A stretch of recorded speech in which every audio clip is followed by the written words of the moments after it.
Hello, hey guys doing? James here. Um, I'm gonna give you a little history from from I see some of these content creators, and I'm gonna show you what is in the present, what is the past, and what do we see things are presenting in the present that people are saying that that's just of the past. Things are getting better.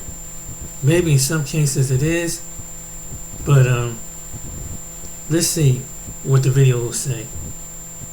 Untold stories.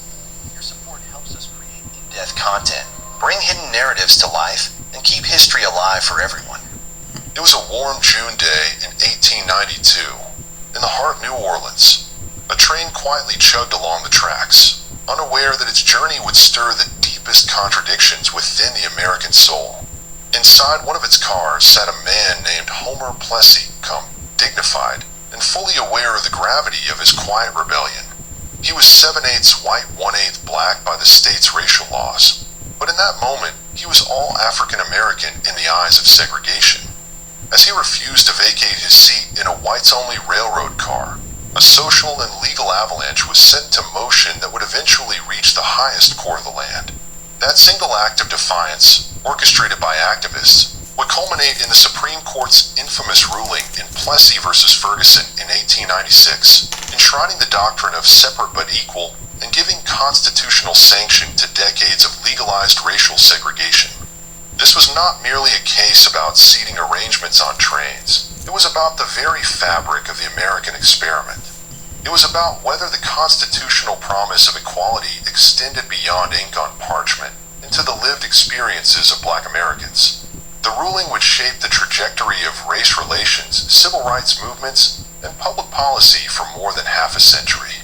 It would cast a long shadow over schools, buses, courthouses, and every aspect of American public life, all under the pretense of equality.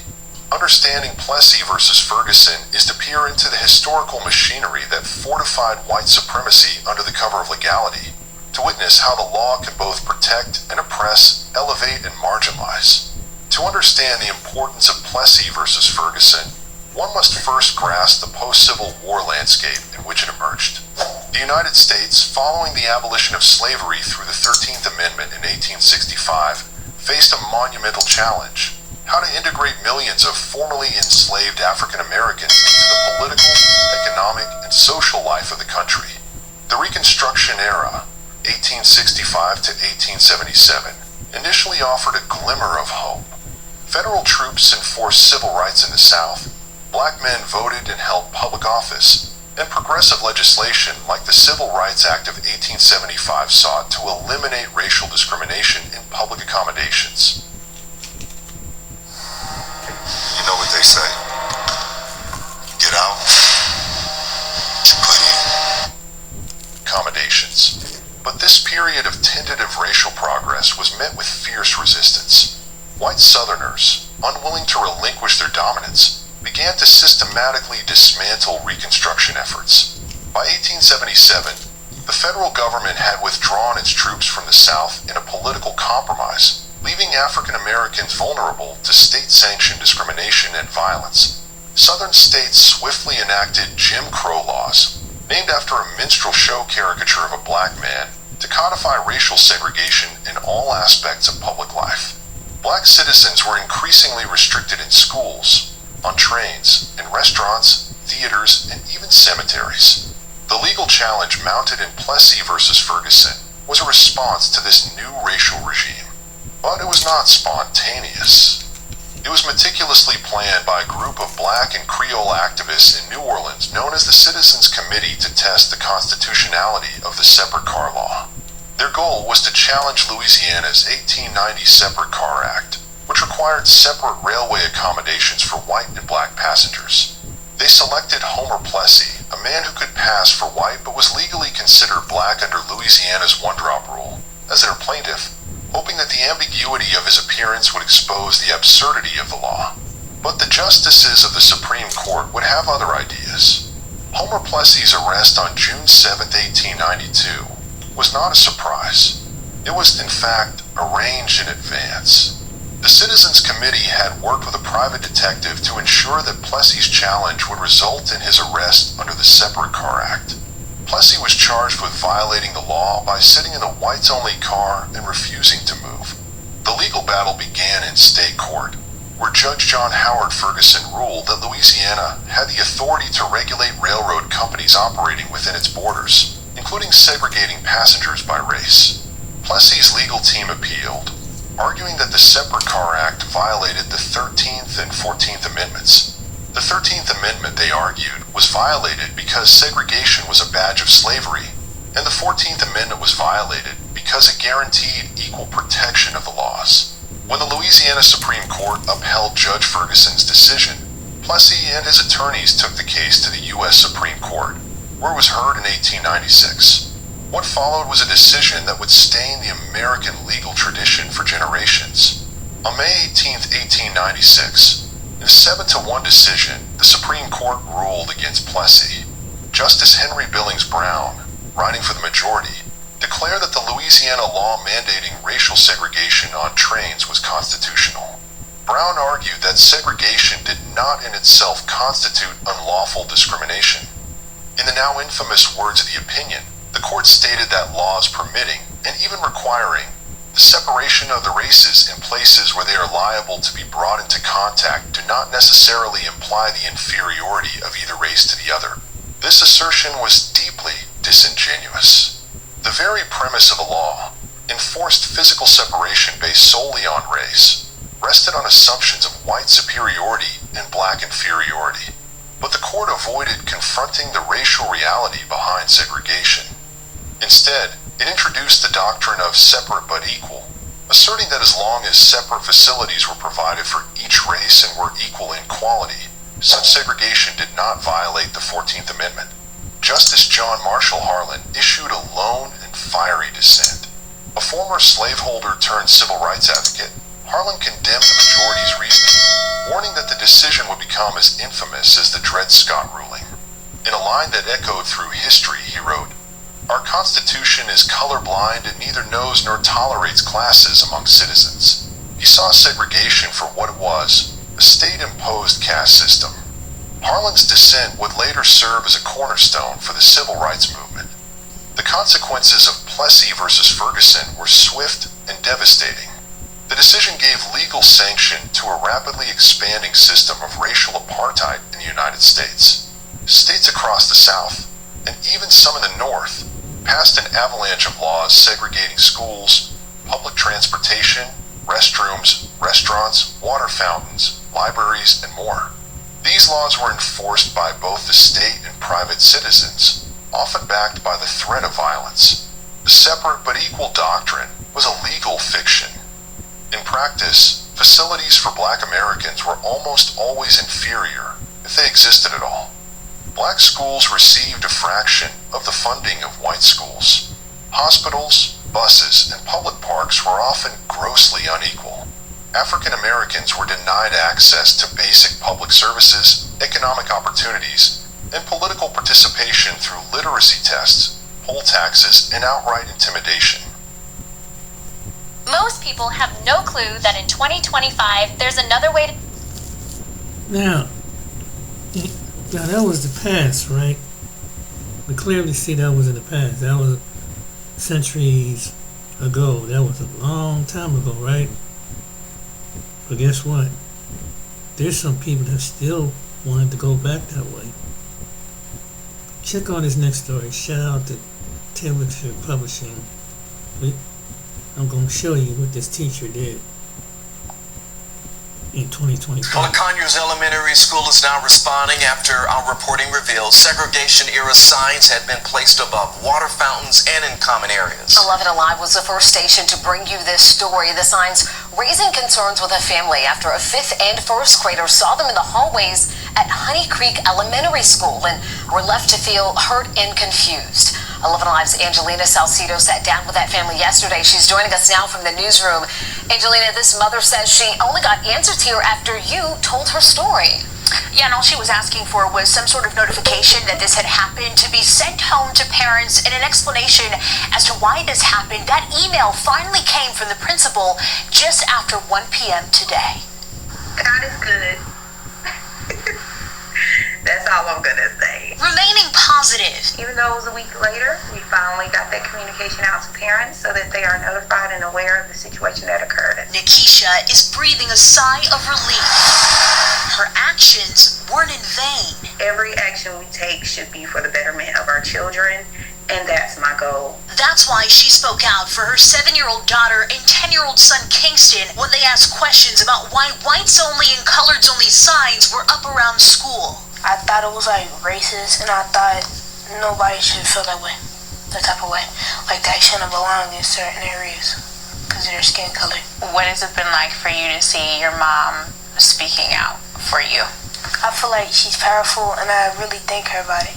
Nikisha not only emailed the principal and superintendent, but spoke at the Rockdale County School Board to try and learn more. The letter sent home a week after the incident says a social studies activity based on historical figure Ruby Bridges was not approved by the district or school administrators. The board says the teacher did not adhere to approved resources or recommended lessons provided by the district. Because of those actions that was done, they should not be teaching at Honey Creek anymore. That's my opinion. And while the district does not believe that there was any ill intent here, the activity was not included in the teacher's submitted lesson plan. It was not approved by school administrators. I did ask if any action has been taken against the teacher or if the district is waiting for the investigation to play out. I have yet to get a response. We will be staying on top of this, though. In the newsroom, Angelina Salcido, 11 Alive News. Angelina. All right. Peace and blessings, all praises to the Most High. And yet we have here another incident of what people say, people playing in our faces.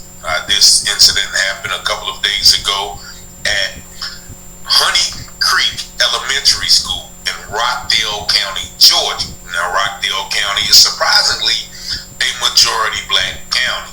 I think it has about 50 or 60% black and only about 29% white. Now, back in 2000, it was the opposite. It had about 57% white and 12% black. So within about 20-25 years, evidently there has been some white flight, as they call it. So evidently some of that ideology, the racist ideology, may still be prevalent because this teacher, and they have not given any report about who the teacher is. They haven't, showed any photos, given her name. Only thing that they said was she was a social studies teacher.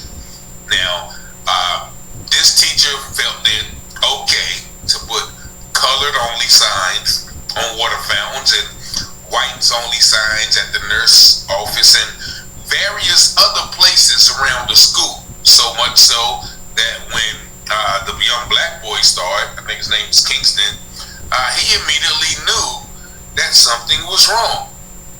And they are trying to say that there was no ill intent with it. They're explaining that, they were doing a social studies historic lesson about Ruby Bridges. If you don't know Ruby Bridges was like one of the first students to integrate. Maybe it was in Georgia, but she faced a lot of targeting, backlash, and everything like that.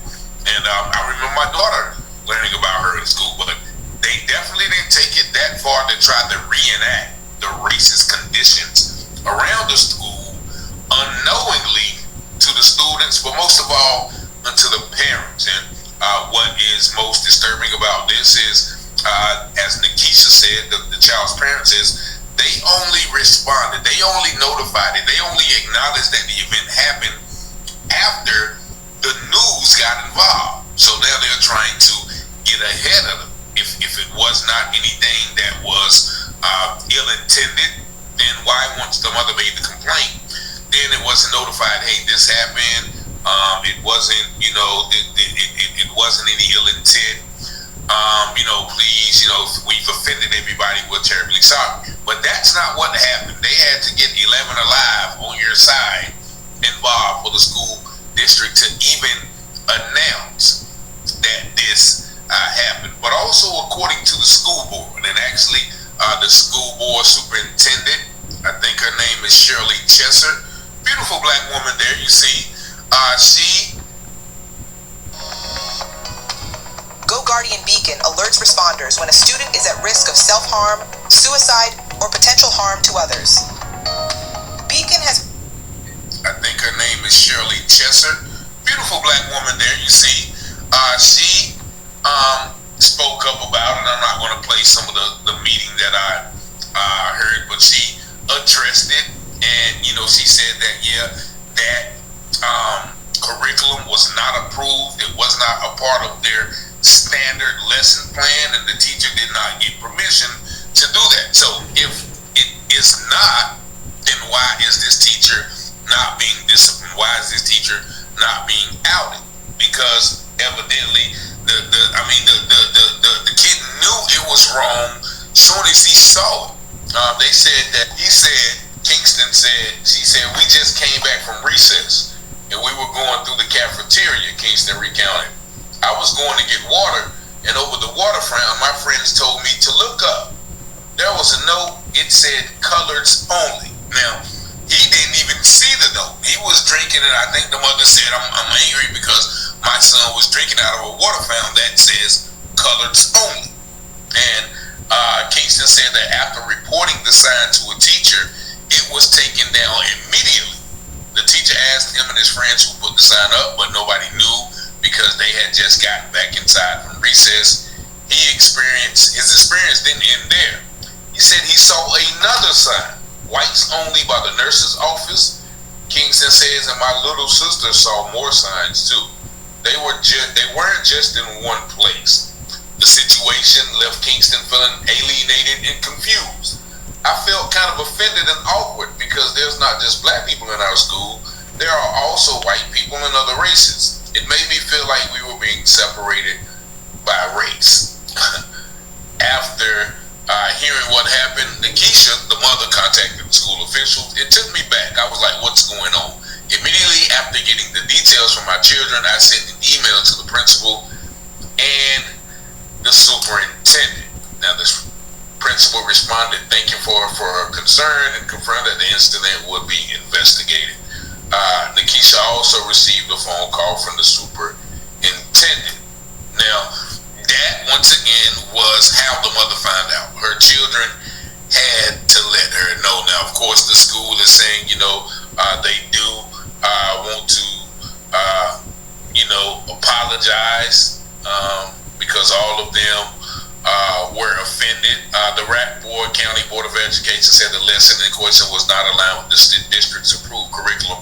While they acknowledged the material could be considered offensive, the district stated that they do not believe it was used with any ill intent. So my question is, who is this teacher? And why did she feel it necessary to just place signs up there? Like, if there was an announcement that said, okay, on this day, we are going to reenact that. Now, that may have been okay, but I still don't think it's okay, because any attempt to reenact that is almost saying, okay, see, look what we did to you.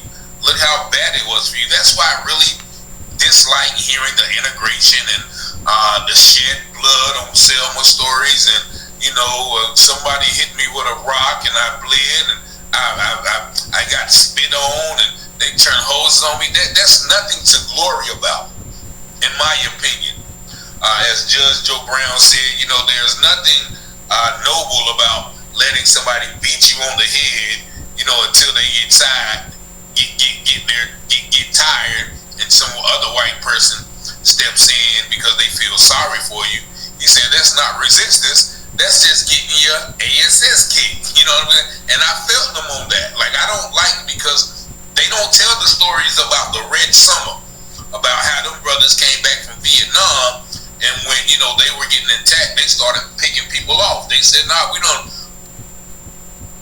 The environmental watershed science major here at Heidelberg. 9 tablets of 100 milligram generic Viagra for $7 from Friday Plans? I thought it was a scam, but I was wrong. Assalamu alaikum. Thanks to all my subs and supporters who watch, like, share, and comment on the videos. It's greatly appreciated. Anybody who would like to support the channel, the link to my book, The N-Word is No Secret in the Service, is in the description of every video. We also have the Runaway Slave store, link in the description. Go grab yourself a souvenir or something like that. Let's cook. White nation! White nation! Now we start the deportation! Now we start the deportation! White nation! White nation! Close borders! Close borders! Now we start the deportation! Now we start the deportation!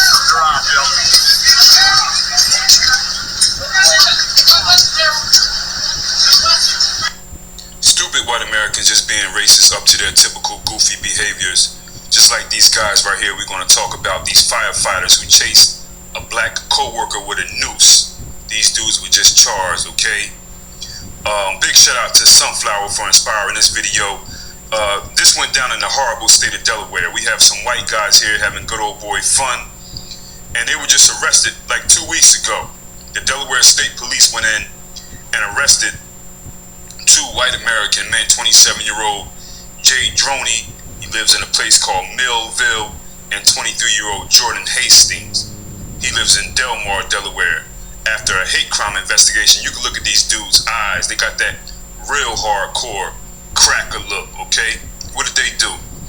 Well, in February 2024, that's over a year ago, these two guys, Jay Droney and Jordan Hastings, they chased a Millville Volunteer Fire Company employee around with a noose. So they had a noose, and they were chasing him around, and he was running at the Millville Volunteer Fire Company in Delaware. Now, during this investigation, these detectives learned that this happened in February 2024. These two volunteer firefighters, they chased this other employee around with a rope, okay? And while they were chasing this employee around with a rope, I assume it's a male, they were yelling racial slurs and all kind of other, stuff, just white peopling at the firehouse. And after that incident where they chased him with a rope, they continue to make racial slurs. Well, the state police, they were called over a year later. They did an investigation and they obtained warrants for both of these guys on April 15th of 2025. Both of them turned themselves in to the state trooper barracks, to face the music for these crimes. They turned in and they both were released at their own recognizance. So they're out, knuckles dragging on the ground somewhere, leaving droppings across the state of Delaware. But they aren't at the Millville Volunteer Fire Company anymore because they were fired. And of course, somebody has to make a public statement when these things happen. This is a public statement that they said. Somebody by the name of Melissa Minor Brown from the Delaware House, I'm reading. They both issued a statement. They said lynching is not a joke, and many of their family members lived in fear and fought against lynchings. They said it's something that black Americans still unfortunately live in fear of. No one, and especially not someone who puts their safety on the line to protect others, should ever be subjected to this kind of hateful and threatening behavior that a Millville Volunteer Fire Company employee went through at the hands of his colleagues. That's what they said, okay? This person, Delaware House Speaker Melissa Minor Brown. Now here's the deal with this state of Delaware. First off, Delaware is a disgusting state. Delaware is one of them places that's very close to the city of Philadelphia and also very close to Mississippi, if you know what I mean. Anybody that goes to Delaware, you can check it out. You know what I mean? Most people usually just drive through. Some people live there though. Horrible state. Now also notice, this incident, it took place 14 months ago. When the incident first took place, it was 14 months ago. Why was there just an investigation now? Why were these dudes just arrested? 14 months ago, over a year later, they claim that they called the state police. Why is that? That's because these firehouses, especially these ones where these white supremacist volunteer fire guys worked at, are just usually places where they sit around and talk racist talk, do racist white supremacist things. Very rarely will you find black people in these volunteer firefighter type jobs, Just the whole firefighting field alone, whether it be volunteer or a regular firefighter in the city, this field is grounded in racism and entitled white supremacists. The government gave the fire department to Polish people when they made them white. That was what they got.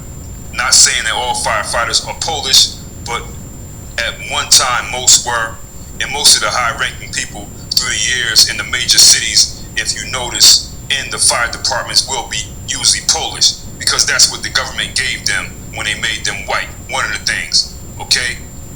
And look, these volunteer firefighters, EMT guys, these are some of the most racist backwoods crackers that you could ever meet. Delaware, these dudes are disgusting. They don't even wash their hands, these dudes. These guys are usually sitting around in firehouses saying the N-word, singing little racist jingles and songs and stuff. That's what these white Americans do, man. That's what they do. Look at how long they took to report this at that firehouse. Look how long it took. Why did they even report it finally? Probably had nothing to do with this. And I guarantee you this, that the person that they did this to was more than likely a biracial person, okay? More than likely this was a biracial person, a person who has one black parent and one white parent. They typically abuse and pick on biracial people because, to white people, biracial people are just black. And these biracials, typically, they don't have enough connection to black folks outside of sports and entertainment, to stand for anything when it comes to being black, usually. You know what I'm saying? So these people are usually easy prey for white supremacists, because white supremacists are bullies and they love keeping weak black folks around. If you notice, if you ever look at white people who say they have black friends, or white people who usually have a black guy around or a black woman around, if you check these people out, usually, I'm not saying that there can't be any sincere friendships between a white and black person, okay? I'm not saying that, but most of the time you'll notice that this black person that they keep around, or they say is their friend, is just one weak popcorn shrimp. You'll notice that. The black person may not even know, because they accepted their role in life as a spineless black popcorn shrimp, who's usually just, a dartboard for these white supremacists. That's why they keep them around, usually. They use black folks as flex tools when they see things on the news, or they go through some kind of encounter in life where a black person pissed them off and they couldn't do nothing because they're too scared. They usually take it out on their black friend. That's why they keep these guys around. A lot of times these guys are biracial too. You know what I'm saying? Not all the times. I'm talking about like in this situation, in a lot of these situations, because usually these will be black people or biracial people who kind of really want to be white, but they just ain't getting it, so they willing to put up with any abuse from whitey just to be around at that point in their life. You know what I'm saying? Look at this incident here. They're chasing this person around with a noose around the firehouse. Look at these two dudes. Why is he running? As an adult man who can work as a volunteer fighter, why are you running? Why didn't you do something to these dudes? Why didn't you hit them with something? All that hard stuff they got in the firehouse. Throw something in their eyeballs, burn them up, something. You know what I'm saying? Grab a tool, hit them with something, get some dretjai. What's that called? Nah, I ain't gonna say that. People might try. That stuff is dangerous. That stuff called jet dry. Anyway, why you didn't do nothing, man? Look at these two dudes. These are some weak in the state of Delaware. They got that look though. You know what I mean? These are the type of guys that will go in a room full of black men, right? And start high-fiving these black men and acting like they're cool and tolerant and all that other stuff. Then they'll get in a place full of white people and they'll have one little black person there, and they'll be the ringleader and picking on and abusing and bullying this one black person like a coward. You know what I'm saying? That's what goes down, man. The state of Delaware, people. I've done numerous videos on the state of Delaware in the past. Numerous. The state of Delaware went through a stretch, as small as it is, one of the highest amounts of black people being lynched. State of Delaware, yeah. Joe Biden's home. Joe Biden is the king of Delaware. In a short period of time, at one point, Delaware had the highest amount of black people being lynched with no repercussions, no investigations, nothing found out. They even had a brother who did an interview where the white dudes tried to lynch him and he got away. He still had the scars on him and everything. I'm going to try to attach some Delaware stuff at the end of this video right here. I got to check it out. Got to see which channel was on when I created that video, or a couple videos on Delaware, because it's been a little while now. I mean, black people were getting lynched in Delaware. Nobody was doing anything about it at all. Not that long ago, but I'm talking about in the 2000s, people. In the 2000s, it was a stretch, like 2010 in them years. Mad black people. And actually, the HBCU in the state of Delaware, Delaware State University, the HBCU, they conspired with the state to cover up these lynchings. And they harassed the man who was a professor at the University of Delaware, who tried to bring light and awareness to these lynchings in Delaware. And he spoke to the students. The University of Delaware, HBCU, they conspired with the state. You know what I'm saying? To the point where this man was threatened. He had people showing up to his house, told him, "We are going to hurt you." He had to get up out of here. He had to be out. He had to be out. He had to get out.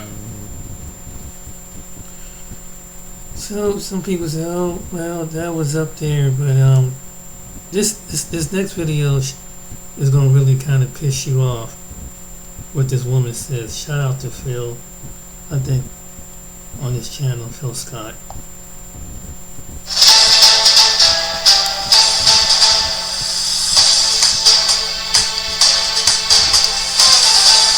You know, with this Austin Metcalf situation, the folks not really liking the reaction of FBAs. They're not liking that at all. We supposed to value, them over ourselves, and we're just not doing that. We valuing our FBA community, our FBA brother Carmelo Anthony. Why don't you check out what this woman has to say? If you're white and you live in America, you can no longer win.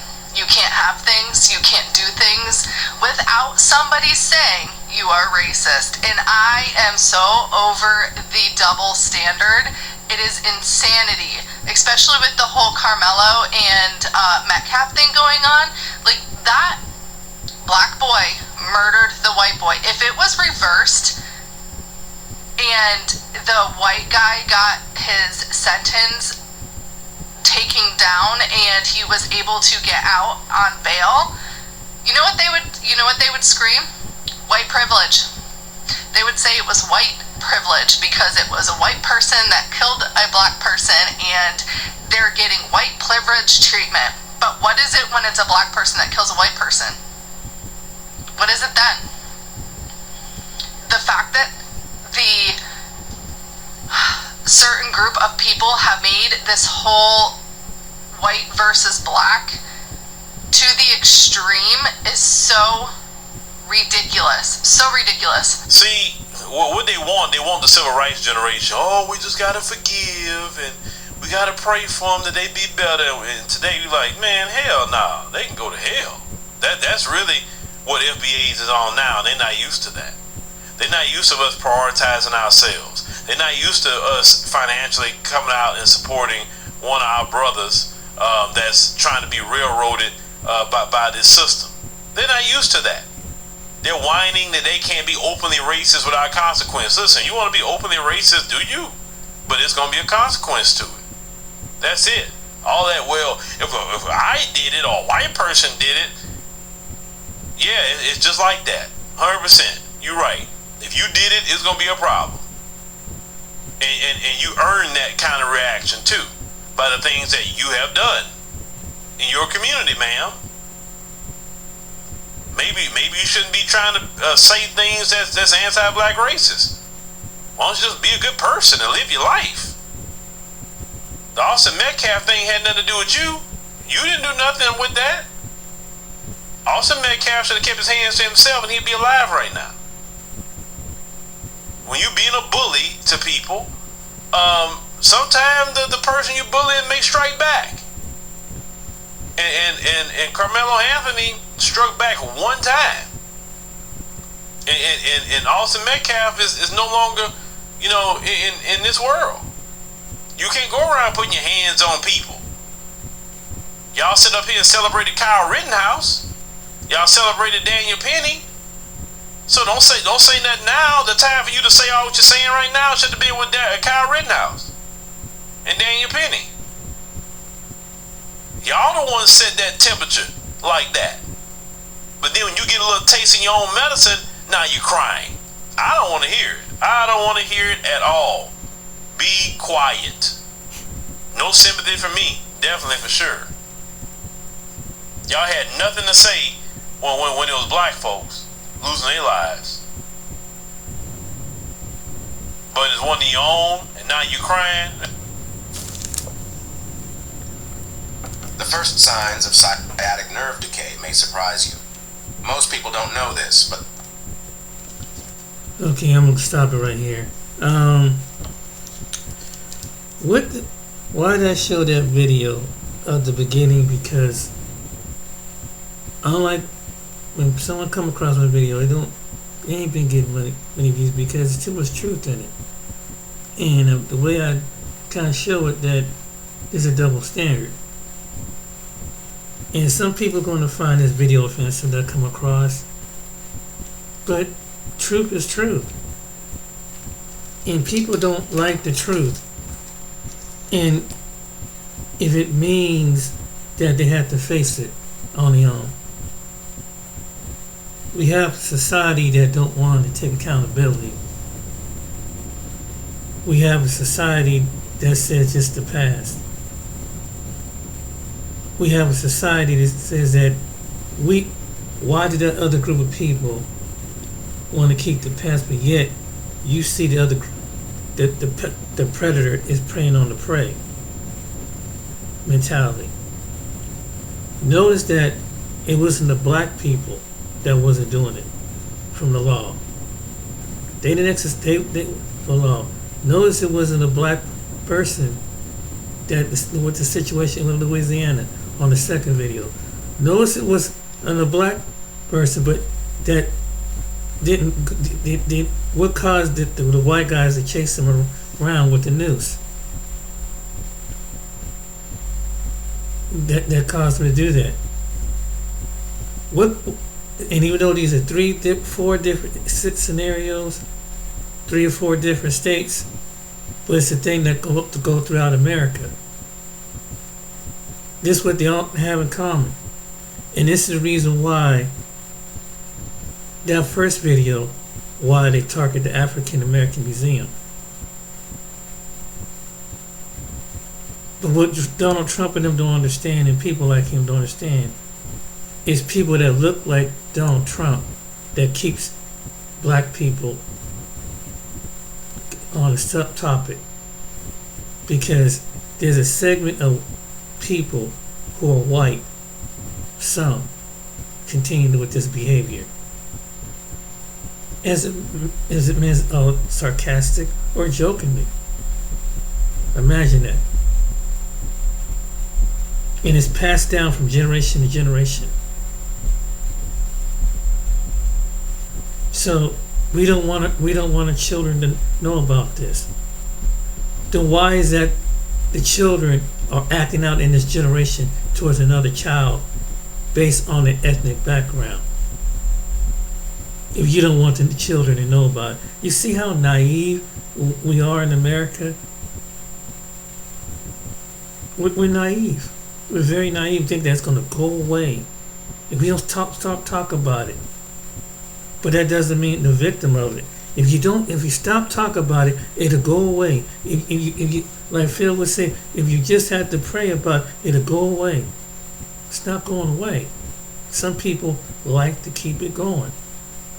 And you'd be surprised it ain't the people that look like me. It's the people that wants to keep up to, even when it is passed down to the next generation. Who's teaching the children to do that? Why are they doing that? That's why that man said what he said.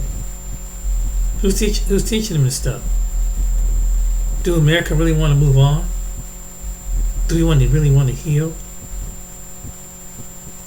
Some of us do, of all races, but you always get that segment that's in the spirit of the land. They want to carry on that ancestry of doing what they've done to people that look like myself.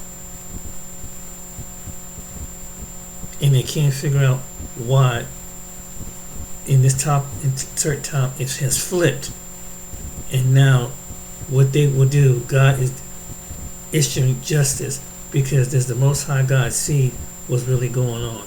And he has to balance the justice because you got people that want to continually the same thing, not by fair, equity, and equality, but simply because of a person's makeup and nature and what God put on their body and made it people, not to be subjugated, but they still want to exercise the 13th Amendment and continually, like the first video mentioned. Most of us will love to move. Most people won't want to move up time. And you get these incidents to happen. When are we going to heal? We don't stop. How can you not talk about something when you're being reflected at it? When you, or maybe you have a family, your wife, your children, your elder, get reflected. And then someone's suggesting to bring segregation. Look at the way. Look at the purpose. This gives some black people the feeling maybe we should, if they hear stories like this. Because the evidence is right there. In my presence, that if I get away from you, have to come and mock me and can't accept me, then why is as a human being I need to walk on this planet and be subjugated to you? That's pretty arrogant, isn't it? So what the wise thing to do is detach from something, and that's what some people are choosing to do because of incidents like this. Just look at it. This is the past repeating. This is we in present. We in the year 2025, and we experiencing things people experienced in going back to the 1800s.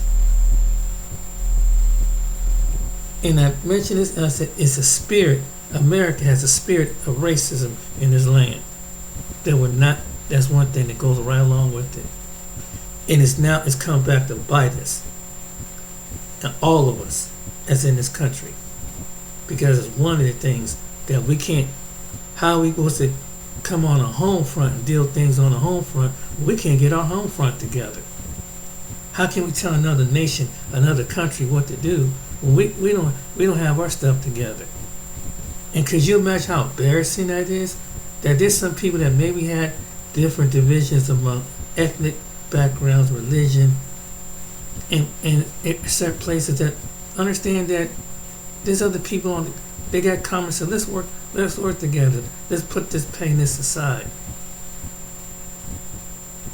But there's some places, not in America, have all the diversity, all the cultures, still struggling with this. What does that say to the world that sees this over social media and national media?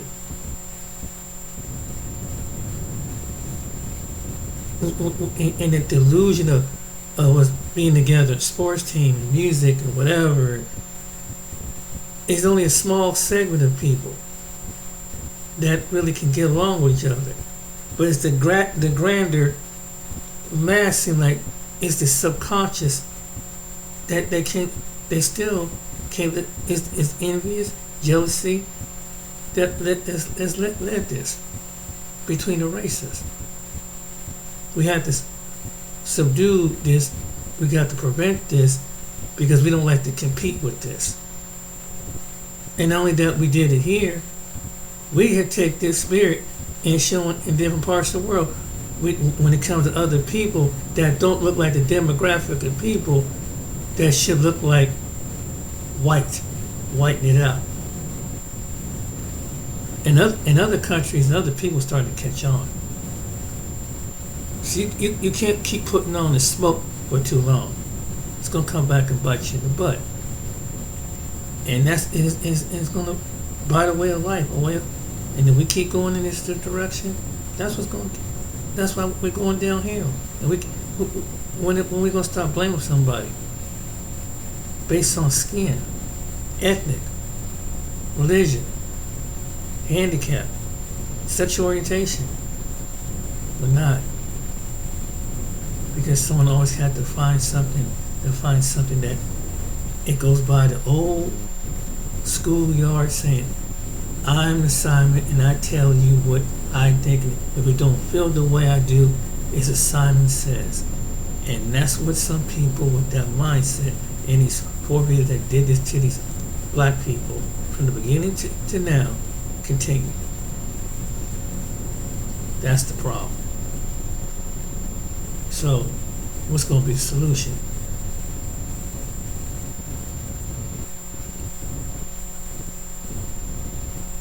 That's all I got to say. Take care, be blessed. See you on the next video.